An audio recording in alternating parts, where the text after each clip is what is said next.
কবিতার নাম ভাল লাগে না। মা বলেছেন পড়তে আমায় দিনে 10 ঘন্টা। পুজোর সময় পড়তে বলো কার চাই মনটা। চারিদিকে সাজো সাজো রব, সকলে মেতেছে আনন্দে। আমায় কেন পড়তে হবে সকাল হতে সন্ধে।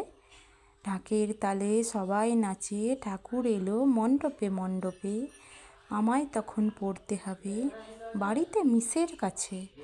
আমার আর ভাল লাগে না সারাদিন শুধু পড়তে। আমারও তো খুব ইচ্ছে করে অনেক মজা করতে।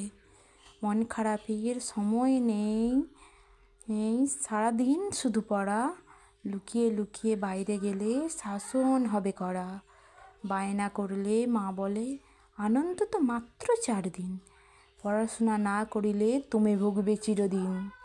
বড় হয়ে নামি ডাক্তার তোমাকে হতেই হবে। না হলে এই সমাজে আমাদের মান কি আর রবে। প্রচুর টাকা আয় করে তুমি দেবে বিদেশ পাড়ি। তোমার সঙ্গে থাকবে তখন দামি দামি গাড়ি।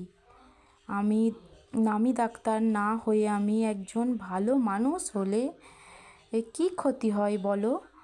ও তোমাদের ছেলে বলে। ডাক্তার ইঞ্জিনিয়ার তো কত আছে, ভালো মানুষের বড় অভাব। ভালো মানুষ হলেই তুমি সমাজে দিতে পারবে জবাব। ভীষণ রেগে মা আমাকে দিলেন সপাটে কয়েক চড়। কানটি ধরে চুলটি টেনে বলল পড়াটা এবার কর। আজকে আমার বন্ধুরা সব থাকবে মণ্ডপে মণ্ডপে। আমায় শুধু পড়তে হবে টাকার মেশিন হতে।